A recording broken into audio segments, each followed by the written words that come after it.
Stefan, Tamara, long time no see. Good to see you. Thank you for being here. It's okay. I think we met once before, I think at your house many years ago. I haven't seen you for a really long time. Yeah, exactly. Yeah. Yeah, it was probably, I think it was, you were pretty newly in the house actually. Yeah, you looked much different. Happens to all of us. Sophia wants to show you all these amazing pictures. Do you think he knows who that is? Are you sure that's you? You were so little. Yeah, why? How did you get so big? Grew up. Massage therapist and acupuncturist. I went on to It's a beautiful photo. You know, and Sophia, would you like to meet my daughters? Can I introduce you? Come on over here. Sophia, this is Cheyenne. And this is Delia. And this is Carl. Carl is Delia's boyfriend. And I think, did you meet Scott? I did, This is yeah. Scott, okay. And this is Stefan. Stefan, nice to meet you. Yeah. I'm Scott. Over there. Bossy. Yeah, it's alright. She knows what she wants. They were little too. we must have been like a few years apart. She's 22, so she's a year younger than Julia.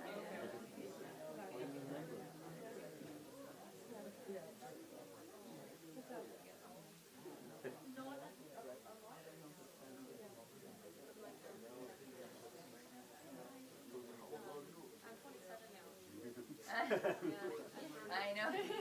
I know. We just went like, wow. Yeah. Yeah. Time flies. Yeah. I love that. 22. Yeah.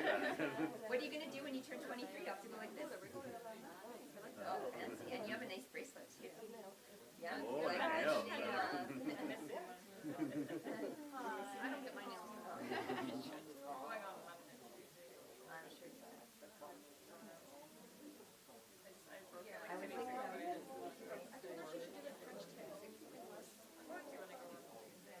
less white out like that.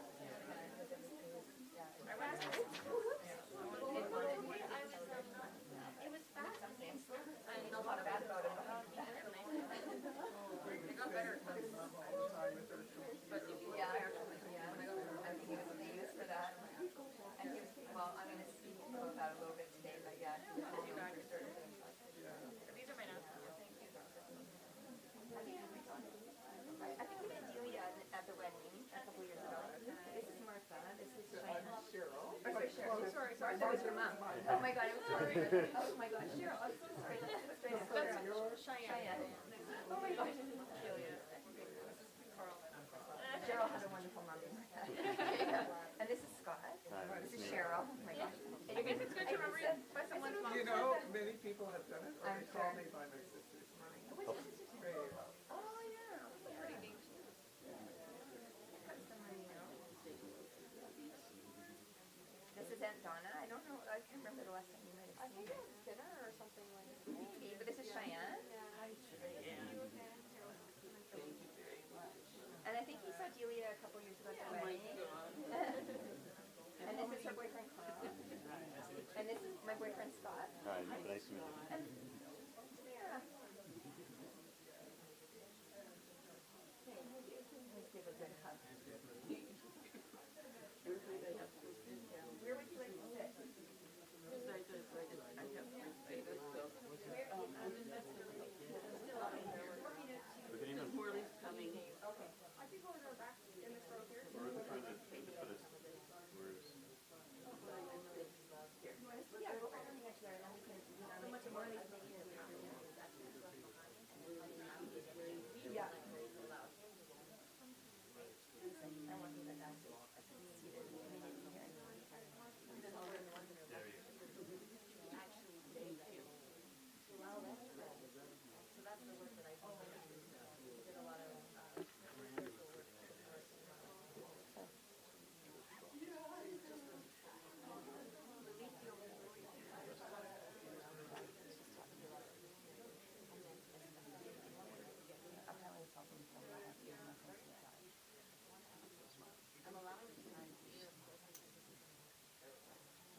I got this. Been teaching school for 27 years. I know how to speak. Thank you. Thanks for telling me though.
Well, it's my Uncle Monty.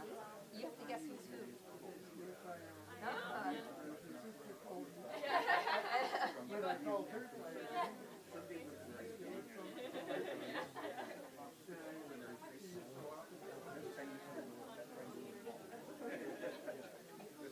And do you remember her name?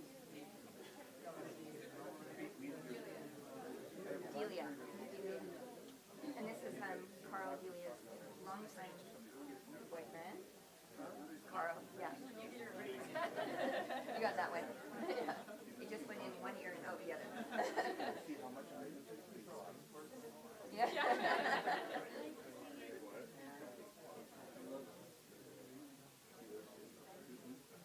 Okay, the only rule of being here today is anytime I tell a joke, even if it's bad, you have to laugh. Okay?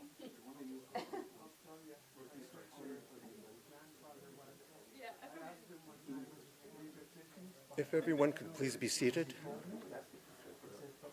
That didn't sound too loud. Yeah, He's so good at his jokes, I remember.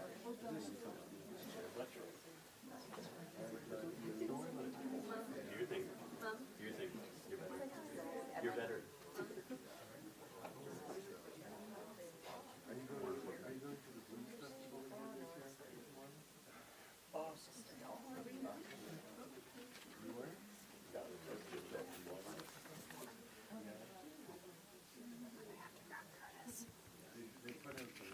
Just give me 1 second. Is it plugged in?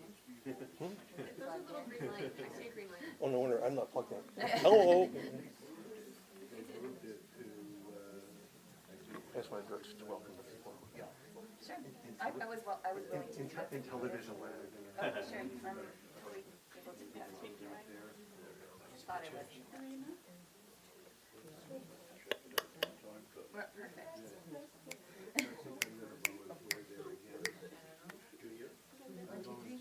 If you clap your hands. I'm so glad it made it here. It would not be quite accurate if it wasn't. Can this be heard? No. Not yet. No. It's on. But it's also being, you are on television. This is on, it's on Zoom, so we want to make sure that everybody can hear. Yes, we know that. She's attending to it. Oh, thank you. You're welcome. I'm just going to use my teacher voice. I got this. I can talk to people in the back. I need to. Hey. Well, rather than keep everybody, I don't need that mic. Your inside voice is your teacher voice. It's kind of awkward. rather than waiting for the microphone to go on, we will just begin. And I want to welcome everybody, family, friends, and loved ones, to this celebration of life of Irv Finkleman. I am Paul Finkleman. Irv's always liked to refer to me as his younger brother, his younger, not as quite as handsome brother, and he was correct. Thank you all, both here in attendance and out there watching on Zoom, on our video link, for being here to share this very special occasion for a very special human being. To offer up the official eulogy, here is Irv's oldest daughter, Tamara Maxim.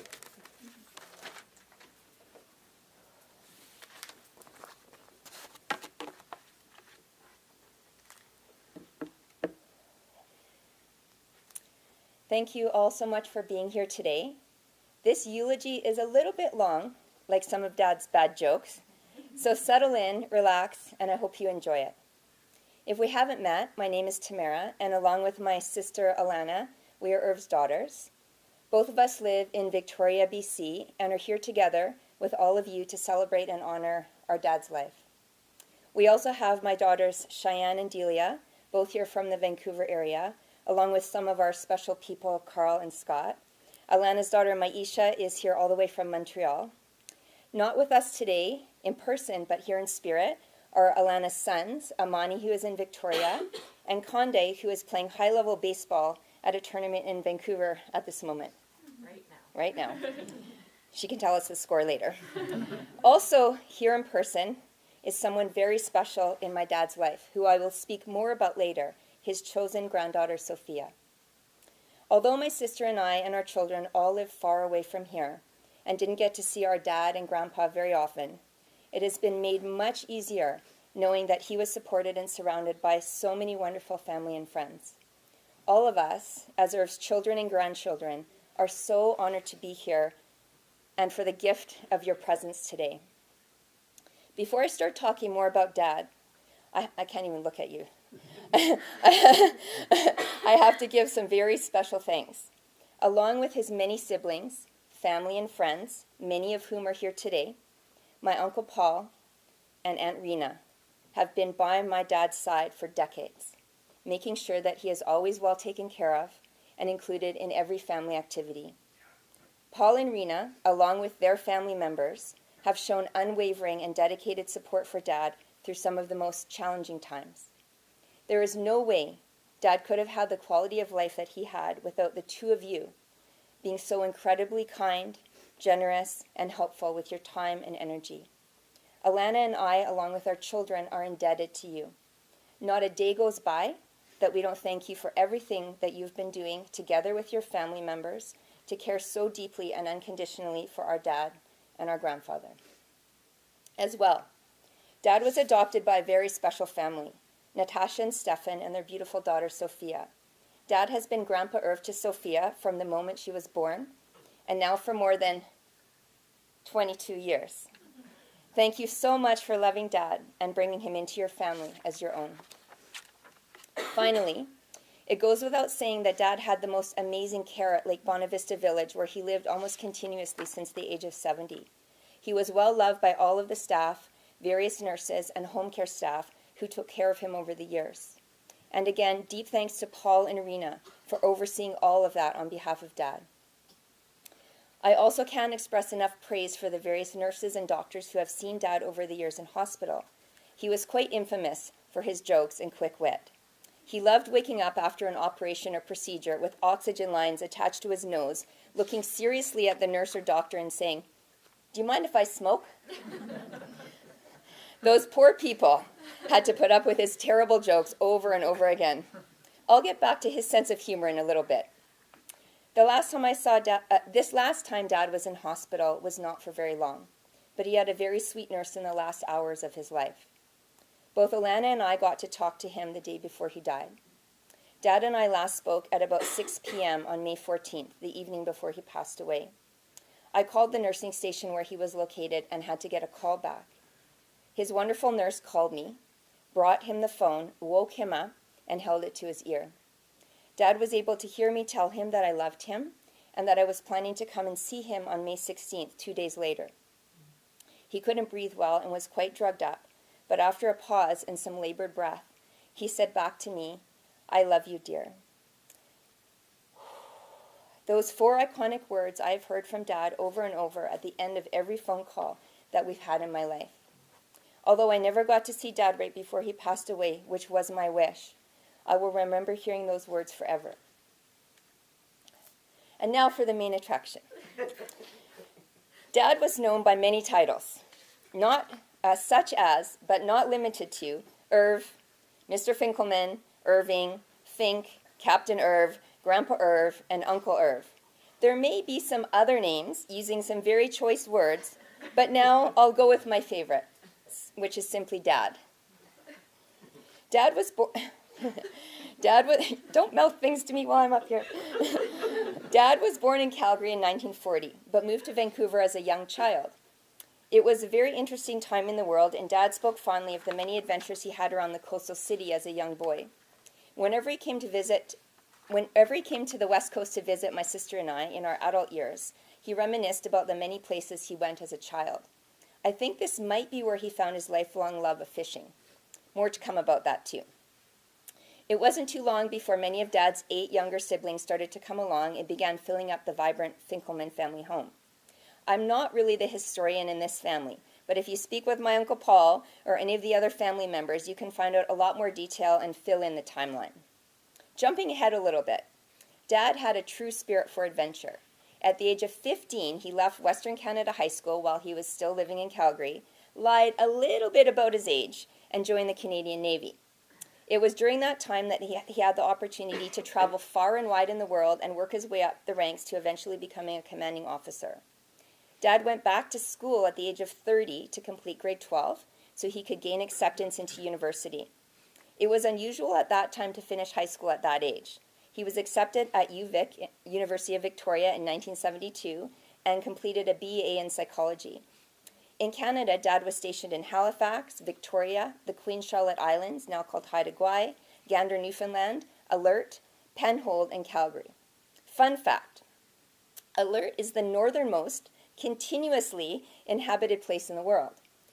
Dad has never been known for his amazing hair growth in places you wish to grow hair, but while living in remote and cold places like Alert, he could grow quite the incredible beard.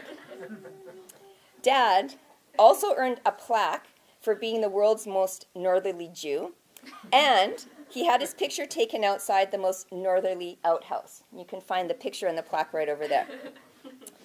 As this was long before the days of the internet, Dad was able to call us by being patched in through amateur radio operators that he knew, as that was also one of his hobbies. Dad would also send us handwritten letters in his unique script, always with cute little cartoons drawn on the envelope. I always loved seeing those letters come in the mail and can recognize my dad's left-handed printing anywhere. After being far away from us for many years, Dad was pretty happy to eventually be stationed in Penhold, Alberta, where there was a small naval base between Red Deer and Calgary. It was always a great mystery to me why there would be a Navy base in such a dry inland location, and I never got the answer. Alana and I would often take the Greyhound bus to visit him on weekends. He loved to make us huge breakfasts with homemade waffles and kosher bacon. He always told us not to tell our mom about that. Dad had an amazing career of 26 years serving in the Canadian Navy, eventually retiring in 1983 while he was stationed in Calgary, where most of his family lived, including my sister and I. Dad was always kind of vague about what he did in the Navy, and I was always told he worked in communications. He was pretty excited to tell me 15 years after his retirement that he actually worked as a spook, or a spy. I'm not exactly sure what that entailed, but he was pretty thrilled to be able to let that secret out of the vault. I think my dad was lucky to have never served in a war during all those years in the Navy, and also didn't spend too much time on ships after his initial years. You might not know this, but Dad got extremely seasick. And that was one of the reasons he didn't come and visit us often in Victoria, as he loved driving but couldn't stand the ferry ride. Following his retirement from the Navy, Dad worked as a service technician for Sony Canada, enjoying getting paid to do one of his favorite hobbies, which was repairing electronics. Dad had many hobbies, including, as I mentioned, amateur or ham radio. He liked to joke that he was the only Jew who had a license to use ham. I know all of his neighbors must have loved the gigantic signal towers that he built in his backyard, off his porch, or balcony over the years. He proudly displayed his call sign on his car license plate VE6BP. I always loved that because BP stands for Bravo Papa, meaning brave dad. Dad also loved to tinker with and repair electronics. From a young age, he was always taking everything apart and putting it back together to the dismay of his parents, Sam and Emily. He was well known for helping those who lived in the Calgary Jewish Community Center seniors apartments, along with his mother, my beloved Baba Emily. Dad told me most of the time it was simply a matter of plugging things in, turning it on, or replacing the batteries and remotes.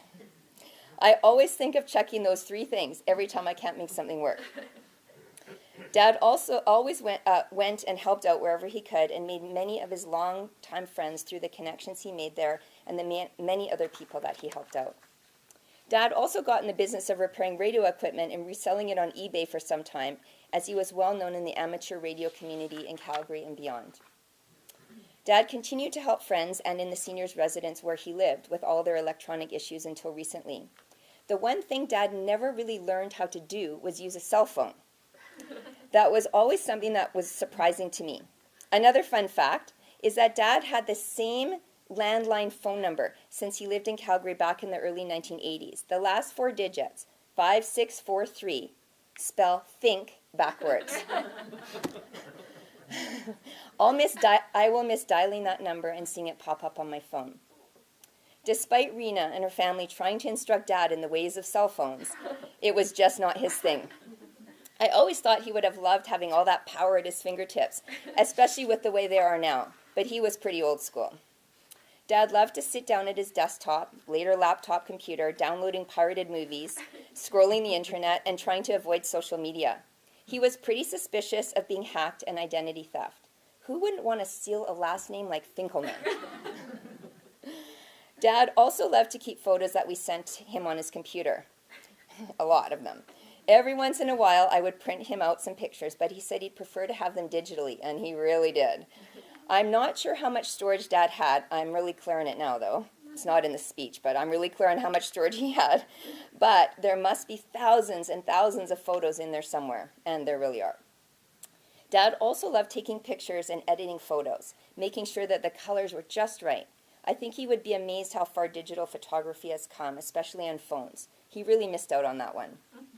Sometimes I would send Dad photos, and he would send me them all back edited, saying that his versions were better. I tried for many years to get Dad to join Facebook so I could share photos and information about our family faster, but he was way too old school for that. I think at some point he did have a Facebook account, but eventually never used it. To Dad, all of his friends were not online, but rather listed in a very old, pocket-sized, falling-apart address book, which I hope to get my hands on, that he used to keep right beside him at all times. I don't know how many times he had to cross out, update, and change the addresses and phone numbers of various family members, but they were all in that little book. There might be some worthwhile historical information in there. Dad also had a lifelong passion for fishing. I remember as a young child being in the Queen Charlotte Islands, where he was stationed at the time, and Dad teaching me how to catch salmon right off the shore. Can you imagine how awesome that would be? Once he was living in Calgary, he loved to drive his various beloved convertible cars out toward the mountain and set up his fishing lines, staying there for hours. I don't know how many times he caught fish that were big enough to keep, but he always kept an expandable measuring tape with him, and he stretched it. He would say, "It was this big." I know it was very tough on Dad to give up driving in recent years, especially because he wouldn't be able to go fishing anytime he wanted.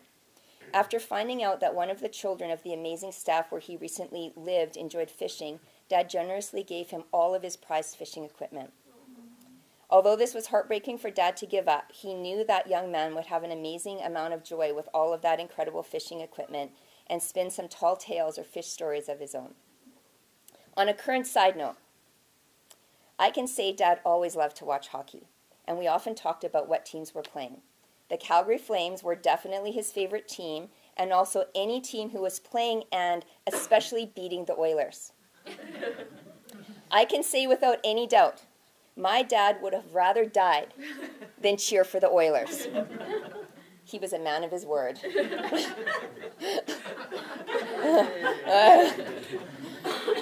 Dad was very relevant joke right now. Dad was a creature of habit and was well known for quite a few things. Those of you that knew Dad know that his favorite restaurant was Tony Roma's. We even had a surprise party for him there at 75. Dad was very sad when the local Tony Roma's closed down, and he had to find other places to get good ribs around where he lived. He was always in search of the best ones.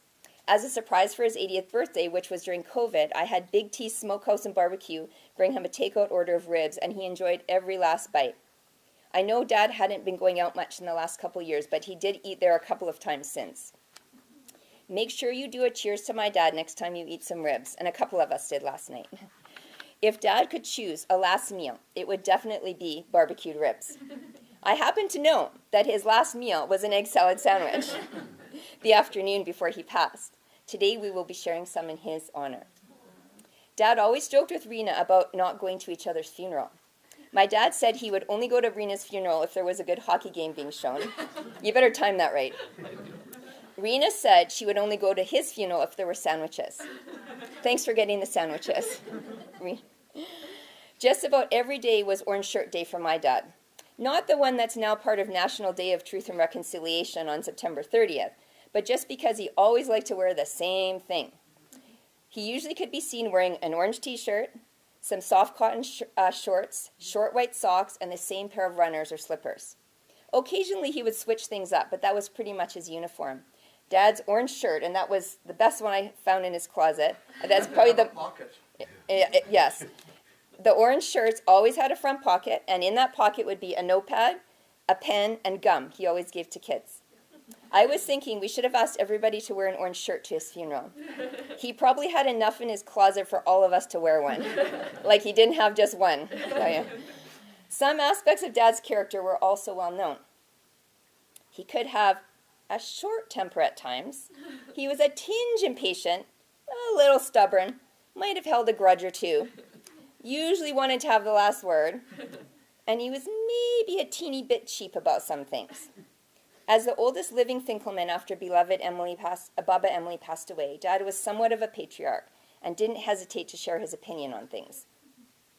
Dad was also compassionate, generous with those in need, helpful, and very sensitive. Before I was born, Mom and Dad had a pair of budgies named Arthur and Clementine. After Clementine escaped, Arthur flew into a cupboard and killed himself. Dad wrote the Budgies an ode, and he could never even read it or talk about them without crying. And there's a picture of my mom and Dad with the Budgies somewhere over there. You can look for it. He was definitely known to weep at movies and sad commercials too. Dad always said his eyes were sweating. Dad quietly supported many family and friends over the years, financially and otherwise. Dad also had a soft spot for people with diverse needs. As young adults, he and Mom provided respite care for people with Down syndrome. Along with all the electronics repair he gave people that I mentioned, he was also helpful when he was always helpful when he lived in Queensland with his older neighbors Rusty and Jackie. Once his beloved granddaughter Sophia started to attend Providence, Dad spent countless hours volunteering there. He often shared stories of all the wonderful children that were there, and everybody infamously knew him as Grandpa Irv. Dad and I had a few frank conversations over the years about his deteriorating health and what might have been dementia. Dad always told me that he felt he lived a wonderful life, a full life, that he had done all the things he wanted to do and was truly happy. Dad told me that every night before he went to bed, he always thought of his children and grandchildren, and that brought him so much joy. I know that when Dad's mom, beloved Emily, passed away, that the last words that she wrote to her 8 living grandchildren were, "Do not fight." She was very clear on that. I always love that message and try to act with loving kindness in all situations, as she always did. The message that our dad wanted everybody to know is that he was happy with his life, and no matter what happened to him, we were not to worry or be sad.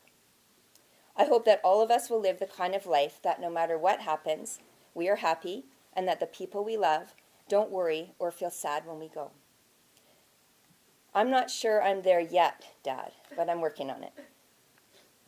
I know this has been a long eulogy, but Dad had a long life, and it's worth sharing all of the things that I believe were great about him. I think one of his greatest qualities that he had, and I'm sure you'll agree if you know him, was his sense of humor.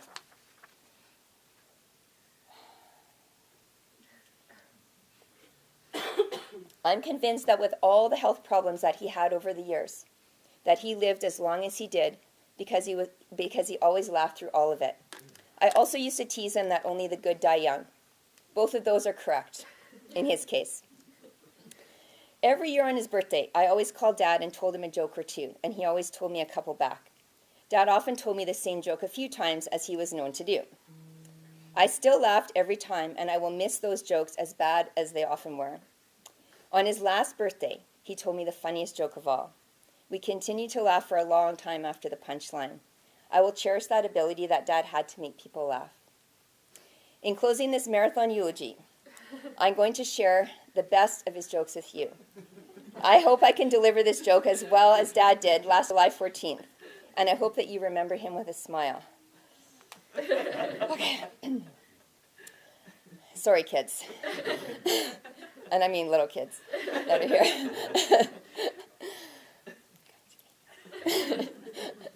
Bob and Betty were two cute elderly people that both lived in the same nursing home. Every Friday afternoon, they would meet at the corner outside the building, shuffle down the garden path together with their walkers, and sit on a bench. Betty would put her hand in Bob's pants, and they would stay there for a while. When they were done, Bob and Betty would shuffle back to the building, going to their separate rooms.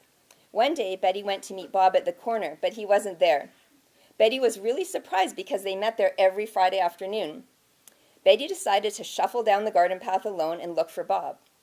When Betty was close to the bench, she saw Bob was there with another woman, and she had her hand down Bob's pants. Betty was quite upset, shuffled as fast as she could with her walker over to Bob and the other woman. Betty looked the other woman up and down, and then looked at Bob and said, "What does she have that I don't have?" Now, when Dad told me this joke, he said Alzheimer's.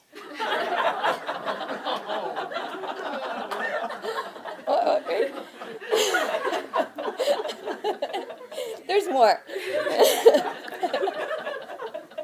I was hoping you would laugh at that. And then he said, "No, wait, what's it called when people's hands shake all the time?" And I said, "Parkinson's." And he said, "Oh, that's right," he said. "She has Parkinson's."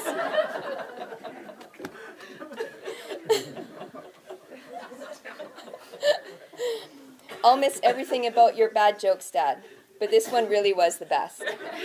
Thank you.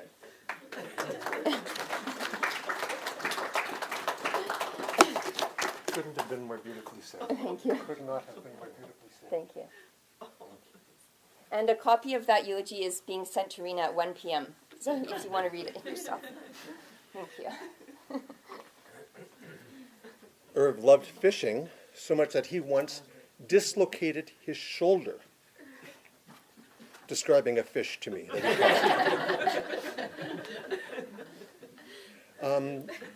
She mentioned Sophia.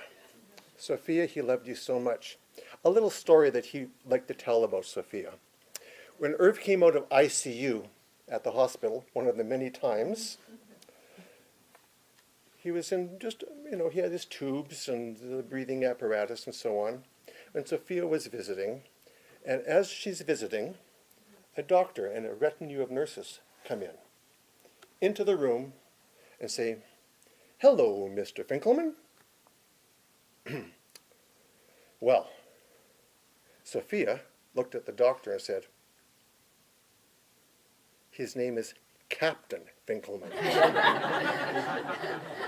So the doctor and the little parade of nurses walk out of the room and they come back in.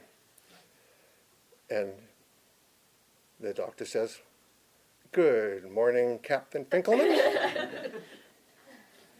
And Sophia said, "Salute."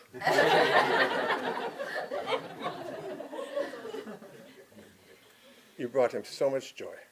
So many did. But Irv was also one person who was very integral in his life, was our grandmother, Tilly Shulman. Irv was the first grandchild of Simon and Tilly Shulman. And they doted on him and loved him and adored him. There's some photos there. This one right here is taken on 8th Avenue, underneath the Burke sign, as they did in the old days, of about an 8-year, I think it's 1948, that one. So Irv would have been 8 years old with Grandma. And she adored him. So he adored her back just as much as we all did. And I'd been driving Irv here, there, to the hospital, back to this doctor, this. And whenever we hit any green light or got good parking, Donna would say the very same thing. What would he say? "Thank you, Grandma." Well, without Grandma, there would have been no Emily Finkleman, our beautiful mother. And without no Emily Finkleman, there wouldn't be us. And there wouldn't have been any Irv. So I think it's fitting to say, "Thanks, Grandma." And thank you all for coming very much.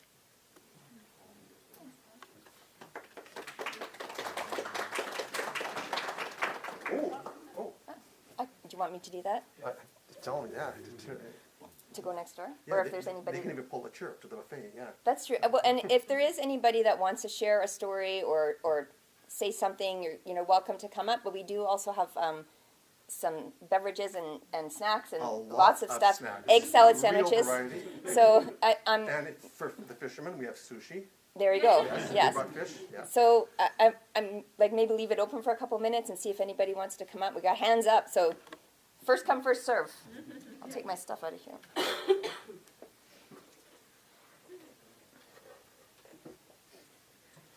Yeah.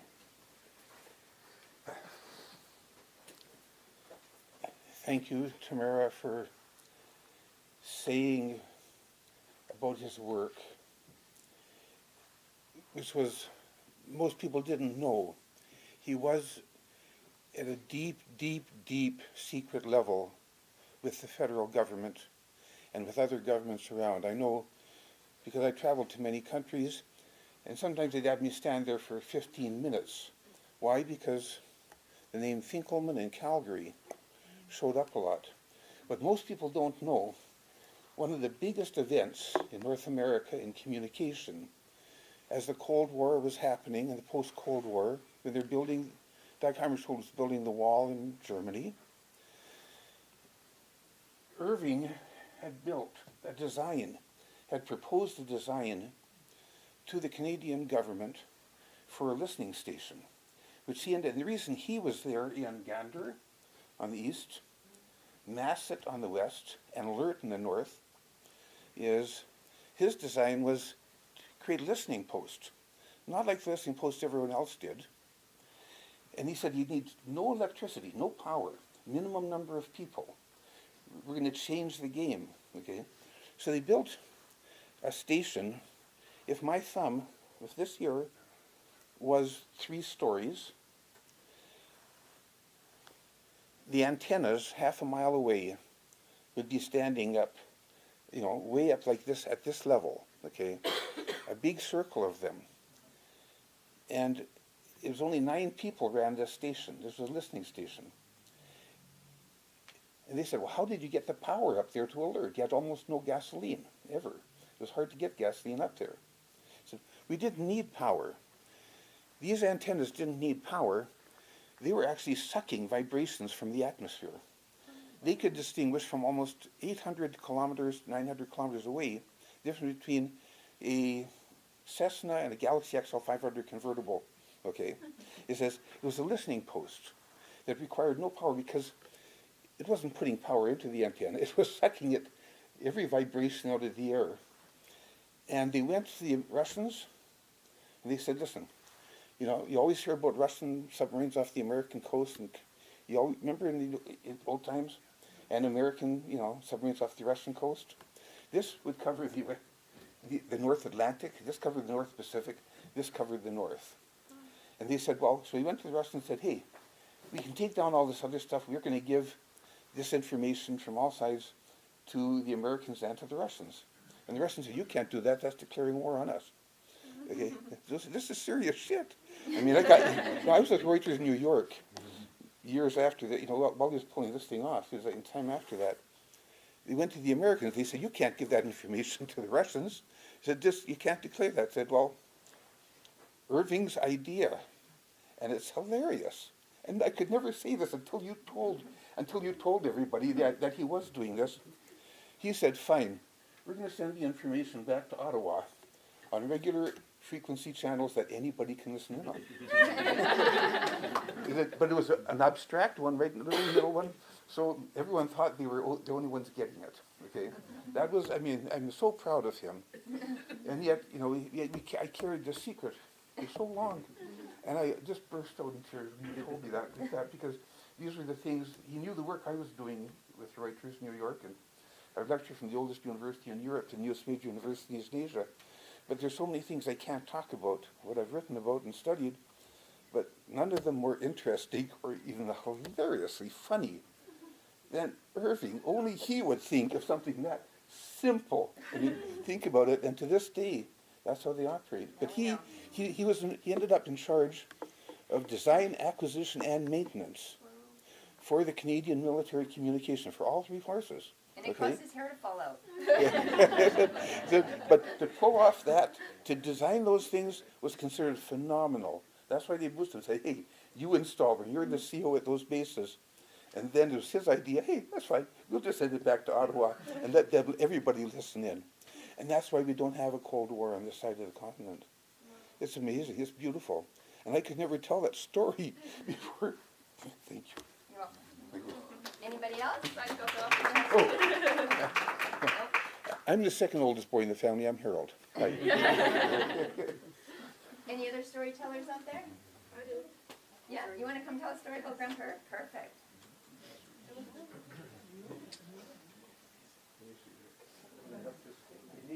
Because we're on Zoom, we need everybody to speak right into the microphone. Yeah. So, you come over here and speak nice and clear into the microphone so everybody can hear you. Yeah. So every word can be heard. I know. Okay, so my home is alive with him, and with once again, Leon, Andrew, and Sharon. So, with me, and a bit, with Star Life. Thanks. Oh, thank you so much, Sophia.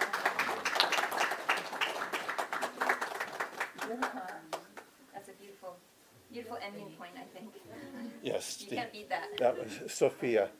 Thank you again, everybody. And please help yourselves. There's such a nice variety of food. Irv couldn't take us all to Tony Roma's, so let us enjoy on his behalf. And thanks, Grandma. He's up there playing cards with her. Yeah, that's right.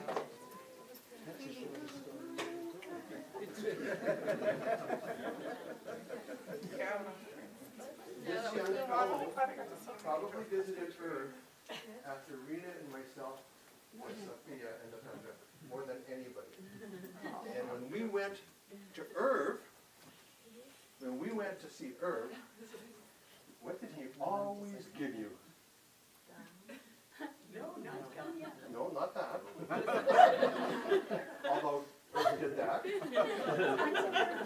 But Irv always gave him a cookie. What kind? A blueberry cookie. And one time, before he left, he pointed to the cupboard. He said, "What's in the cupboard?" Because Irv forgot. Well, of course, he was there to remind him. But you brought him so much joy, as did your sister Avery, as did everybody.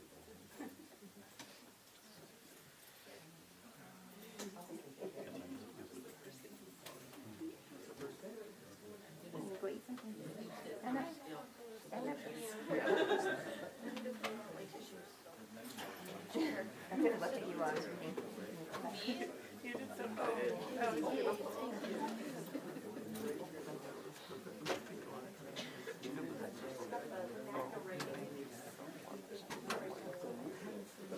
Say all the things. Hard to say all the things. The perfect length. Thank you. You know I get to do that once, you know? You gotta hit it right. I've never done it, so I'm never gonna again.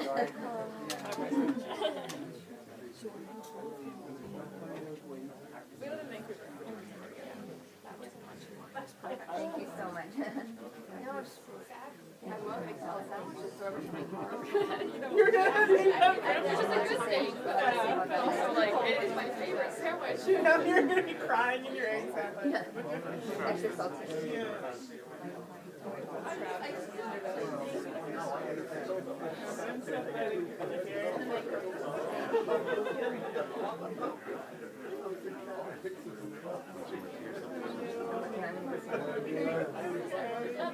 Cheryl, I'm sorry for your name there. I think I associated with your mom, and it just kind of like,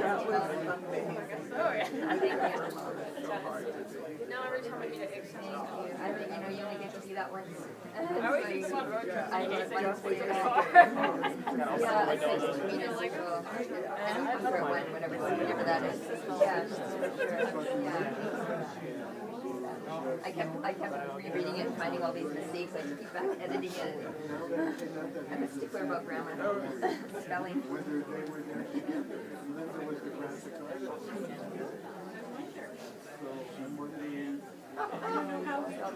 So that. Do you know when Irv was at the CSD conference? Because my wife was. In the early 80s, or late 70s or the 80s, and he retired in 1983. Yeah. Because. And he didn't live on the base in Calgary. He had his own house. Okay. Yeah. My wife was Oh, okay. Way before that. Oh, yeah. That was like the end of his career. Yeah, when they closed Germany. Yes. Oh. Small world. Small world. Yeah. Oh, well, maybe they had that thing. That's pretty amazing. Espionage. That's a fabulous idea. Speakers and. Oh, okay. those waves, they do, and they're not in the same intensity. The butterfly effect, right? That's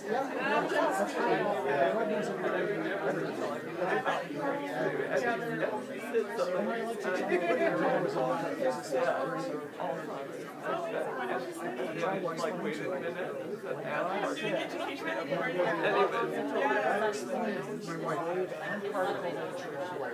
yeah, you eat it. Actually, aggregates. The waves that they like. That's because they used to think it was just specialization I wanted. They know it's got wave. Sure. This one I just want to find one.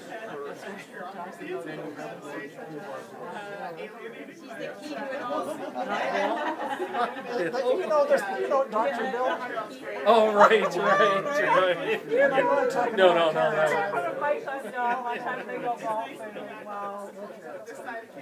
Oh, that did come from my son, which it still shocks me to hear your kids say.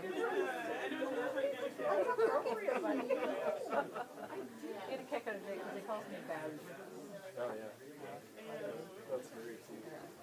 I never knew so simple. Oh my God, when we were all kids, they all looked exactly the same. Yeah, there's a picture of them when they were children. You couldn't tell them apart.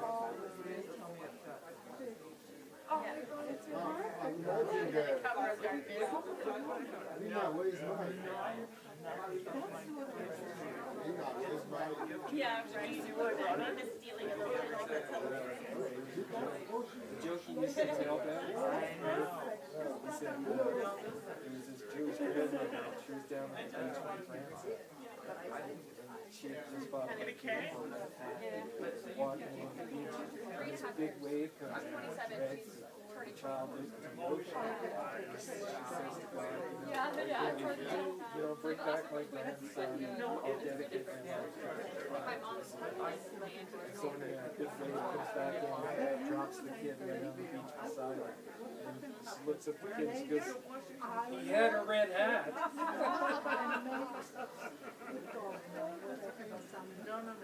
It's not like that. No.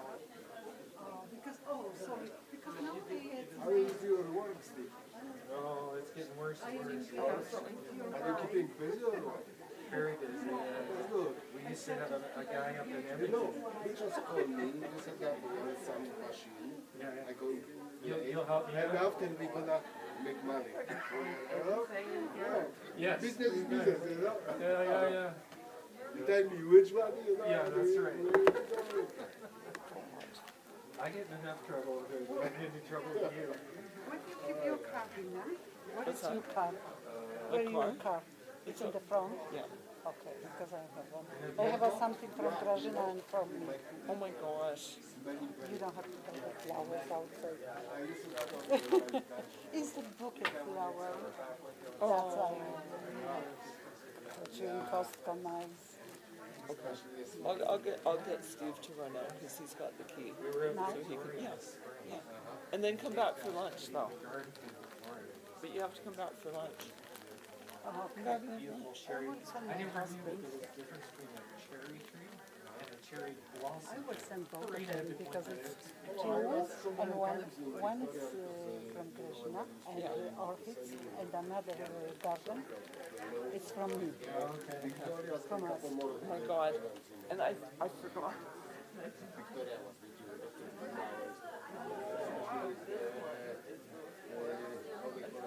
Building the women.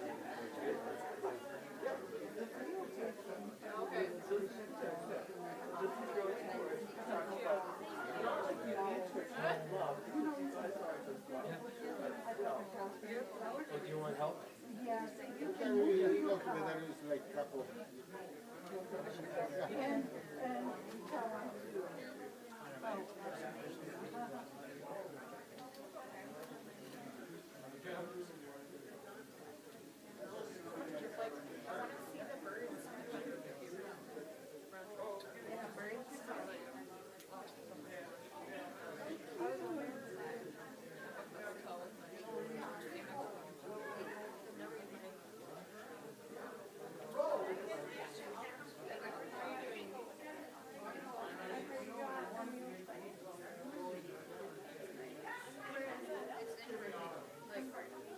like right kind of on the edge of Vancouver. And are you alone now? I have a roommate. Yeah. But my roommate's like, she's one of the things that makes my life easier, not